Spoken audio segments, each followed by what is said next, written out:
Wait, you aren't here? No. You think I'd come down there?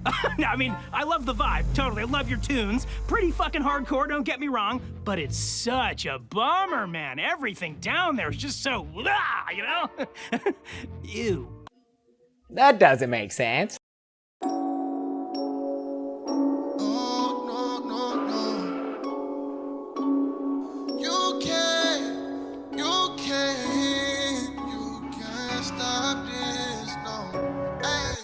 I know that this is my destiny.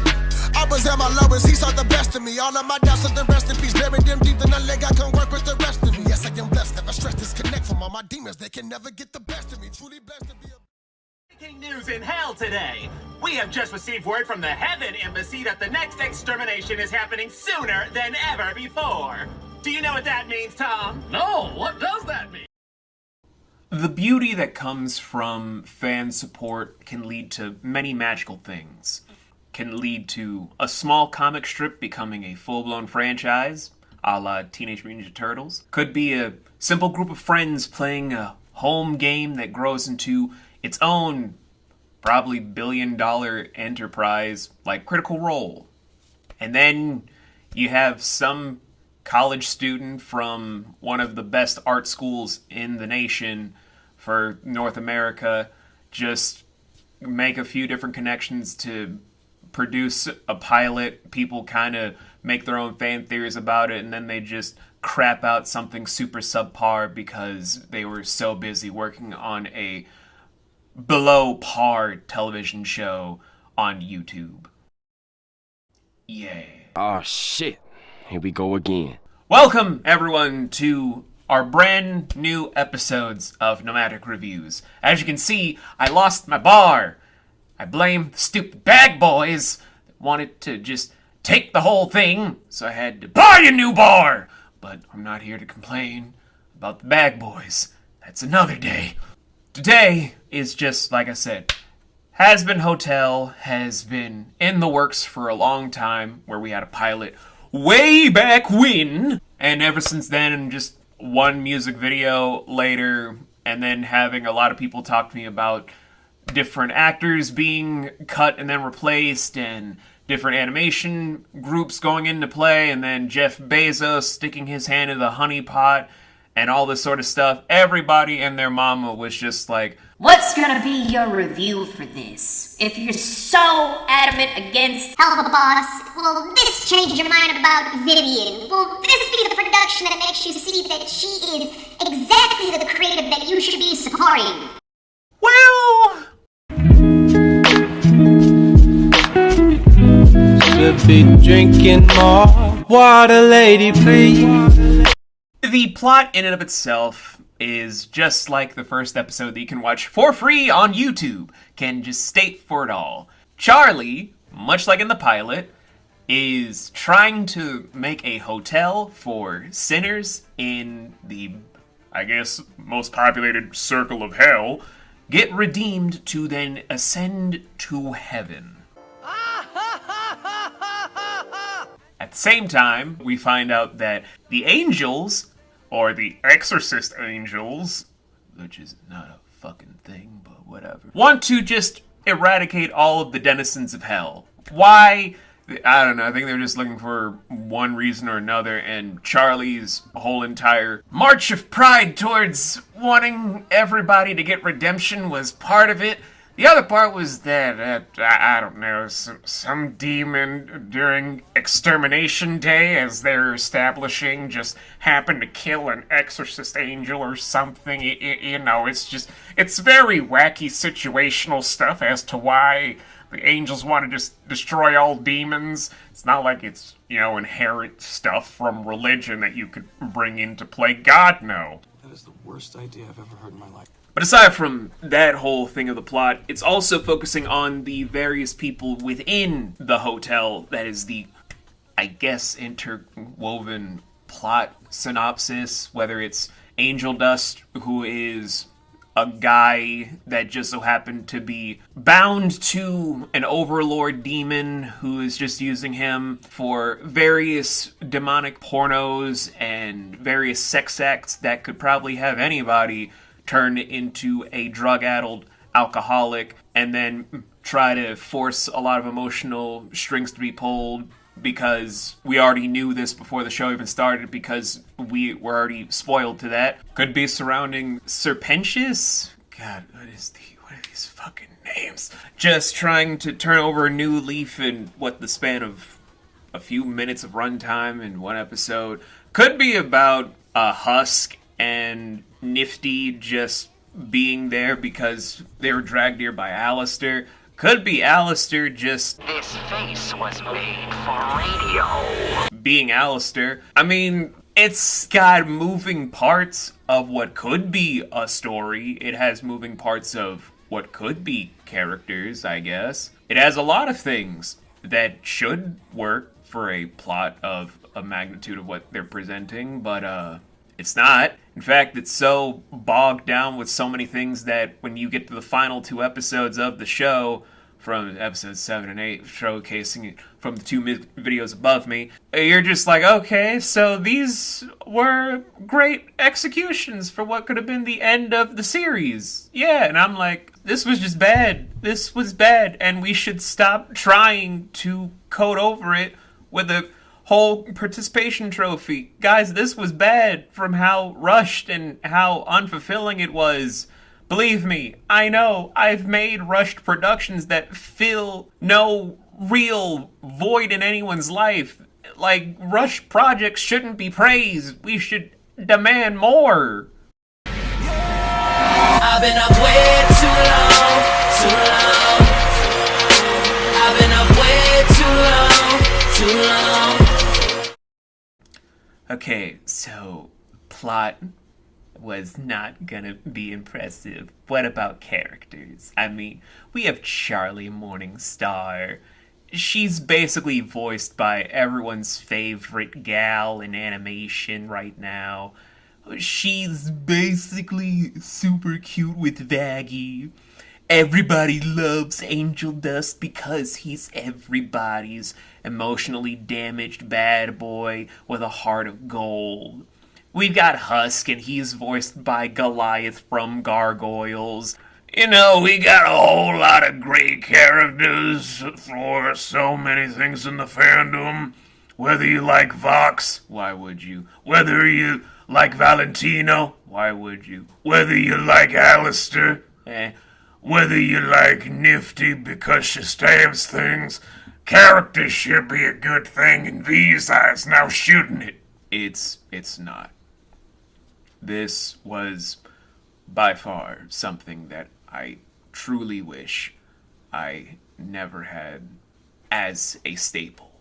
This was painful to not only sit through for every character involved, but it was painful for character analysis. Angel Dust needs a lot of focus and more than just the allotted time given in what was apparently negotiated for a runtime. If you wanted more done, make it a season focused not on the extermination, but on these characters. I know that Charlie has a weird history with her dad, but no musical can do the same amount that a full-blown story arc can do. We know that Angel Dust has a whole big history with Valentino, where, yeah, the music video we got years ago before the show came out alluded to this in graphic detail. One episode's not going to do enough. We now know that Husk is now bound to Alistair for various reasons, but just one song doesn't cut it. You have quality characters and quality production, but your bar set don't match. You're literally peddling a shit cart and just draping it all over your stuff to make your team look bad, yourself look incompetent, and then just dragging down everything by just using flash and panache and pizzazz to make everyone feel like they're actually experiencing a story. And it makes all of your characters look like expensive mannequins that you put to paper and then put that paper to print, then that print to cell animation in certain regards, if you want to do cell animation or if you want to do the 3D modeling, and then you push that thing to a company that's just as bad as Disney, if not a little bit worse, to then make it twice as terrible as what you then subjected your material to. Jesus.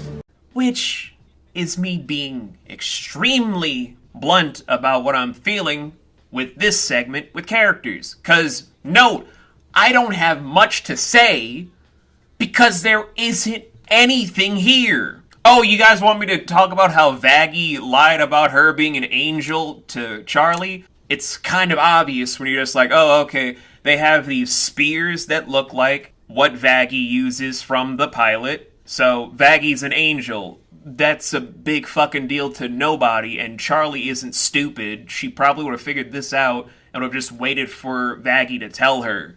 Why is this a point of contention? Oh, Serpentius himself has a crush on Cherry Bomb. That shocked nobody, because that's probably from somebody shipping it, and then from just giving into fan demand, sure, whatever. Oh, Angel has a heart of gold. Yeah, we already fucking knew that, because we've seen this trope before.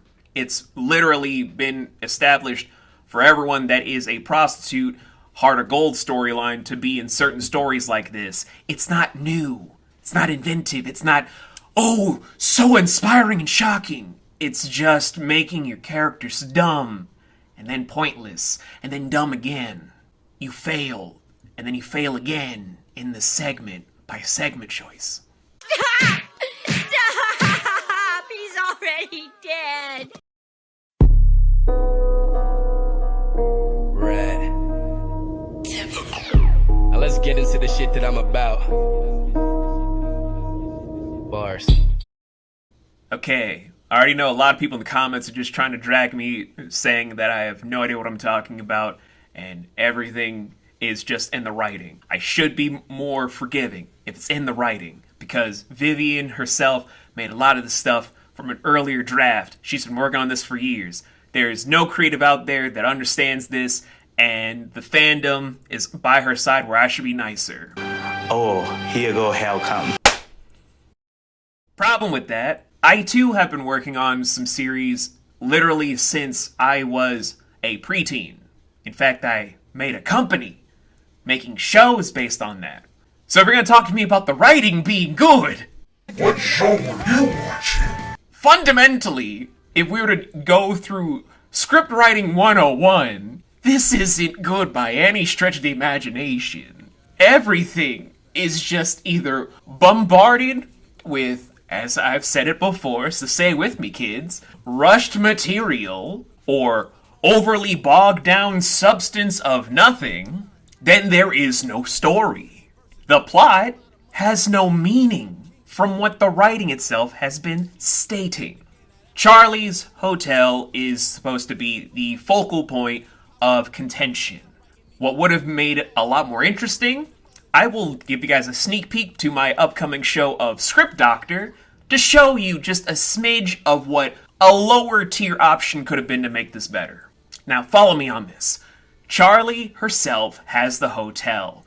She's approaching the angels, who, if we're going to make this into an adult comedy of sorts, because you can make an adult entertainment show without constant sex jokes, even if it's hell, where there's an emissary watching it all the time in the hotel. The ups and downs. They're on the verge of always trying to report her in. But it showcases change for each character, but then unfolding more stuff where the emissary is watching how, even in hell, demons aren't that dissimilar from angels. You then have that dichotomy growing. But then, here's the thing in the middle of the season. They're sweeping through all the stuff for Extermination Day, because now it's supposed to be the angels visiting Charlie. The emissary finds one of the bodies that isn't one of the demons, it's one of the angels. Then that's something that can build up on itself, to then by the final episode, the emissary's trying to keep it a secret, because maybe they become friends with the people at the hotel.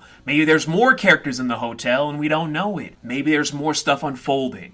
You have the building blocks there to then just, the emissary can't hold it in anymore, blabs it to whatever emissary that they're sending from the Seraphim courts. They then look into it, You then establish the next season to be about warfare. You already established the overlords from people that were trying to keep people away from the hotel, if you want to use that route. You have various different subcategories of devils and archfiends that could have kept many people from joining the hotel, to expand on this whole notion, to then make it so the next season goes from, we may not be friends, but this is our home, where when this is all done, we can settle our differences in whatever manner that you desire. To then build up into the bullshit-ass final twist at the end of the show that no one fucking cares about because no one fucking asked. Good God.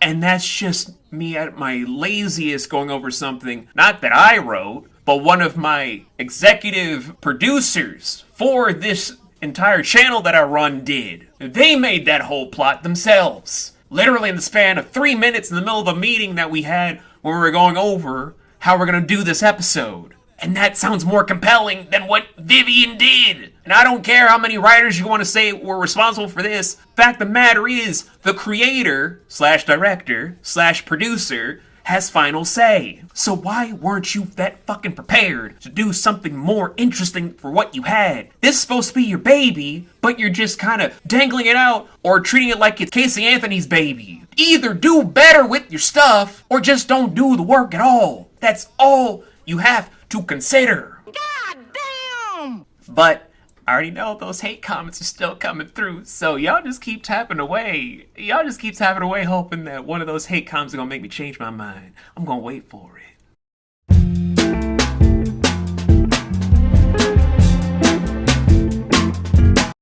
Okay, so animation. No. Before you guys start typing up more hate comments about everything, because I know a lot of y'all Hazbin Hotel and Helluva Boss fans are very vocal about certain things in your fandom.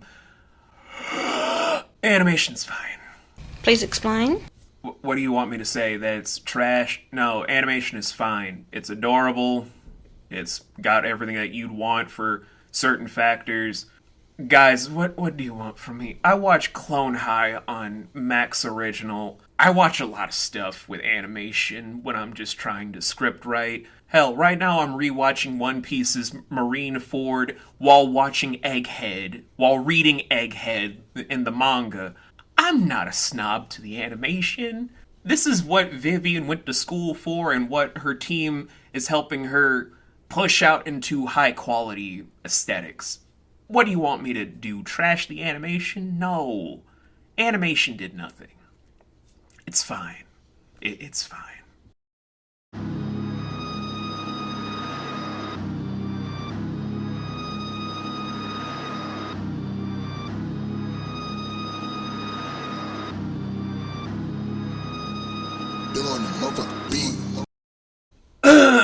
Let me guess, music is gonna be the thing that's gonna have me go back into the negative range again. No. I have nothing negative to say when it comes to the music because it's very prevalent that either Vivienne is a theater student / theater kid and has a high history with music, probably for songwriting, doesn't matter which way. The point of contention is this, that she herself has made something that is on the dot for a musical earworm, whether it's You're a Loser, Baby. I know that's not the actual fucking song title. Get off my dick. Probably the song between Lucifer and Alistair trying to one-up each other in Charlie's Eyes. Maybe it's the song at the end of the series where they're trying to make a whole denouement about what's happening.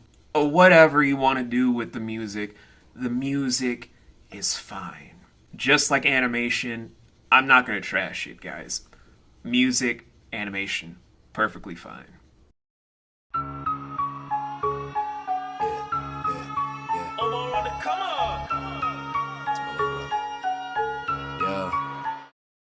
Overall, this is not a good show. And I think I can state in 1.5 million reasons why, all day and every day. But let's break down why. As a fellow creative that has been in the industry for a very long time, I don't need to keep saying how long because you guys have heard it all the time throughout various videos and seen it across the internet. I'm not saying this out of hatred or disrespect for Vivienne. As someone that's been in the trenches myself by trying to push what I believe in, I just want there to be less complacency because you're tasting constant victories, and more with the sense of constant hunger to improve yourself, because eventually the good times are not going to roll, and you need to keep pushing yourself to do better. Stop thinking that you've already achieved your victory, and constantly keep thinking, how can I keep what I have by staying hungry and staying focused? That's my issue. Hazbin Hotel, much like Helluva Boss itself, is written with the same complacency and the same dry boredom of someone thinking that they're sitting atop of a throne that can never be toppled, that it can never be shaken, that it can never just be snatched away just from one bad call. And that is one of the most detestably despicable things that keeps drilling itself in my head. I can't respect a creative that keeps doing stuff like this because you automatically have everything that you need to avoid this. You have the tools, you have support, you have a fandom that you can take apart what is trying to be support and what is constructive to be better, to do better, to implement a lot more intricate things. And you decide on doing stuff that's the most haphazard way, the most lazy way, the most egregiously boring way. There were a million different options about how to do this. There were numerous things about research you could have done to make this vastly more compelling. You have an entire world that could have been better fleshed out and not placated to just fit a certain motif just because it happened to run into one thing that you thought would be ever so clever, but just makes you seem like a pretentious twat that wants to act like they're the smartest person in the room when you're not. This could have been a masterpiece of many people's idolization of a dream come true, and you pissed it away by just making a by-the-numbers byproduct that is so soulless that I can't even give this a glowing recommendation. If in Season 2 it does better, I will be the first person to sit down and be like, Vivienne, I was wrong. You can make something that is filled with the same passion that I still feel in this game.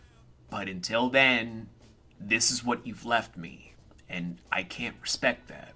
Which is why for Amazon Prime's Hazbin Hotel Season 1, I will be awarding this show not the worst rating score I've ever given something. God, no. I'm going to give it a small bit of hope to be a little bit nicer. Of 4.2 out of 13, 2.7 stars out of 7, and I'm giving it a, I'll say F+. I just want things to be done better, to be presented better, and then to be exercised with the same care and credence that any creative would want for their stuff. I don't think that's too much to ask. Just try harder and do better and actually show that you care about what you're making. Don't make your fans do more of the work for you and then just throw a tantrum just because people don't like your stuff. Put in the work to do better to make sure that the bad comments and bad reviews stop coming your way. I've been doing it where I had to take several months off and an entire year vacation to do some rewrites for stuff. I've done better for it. Why can't you?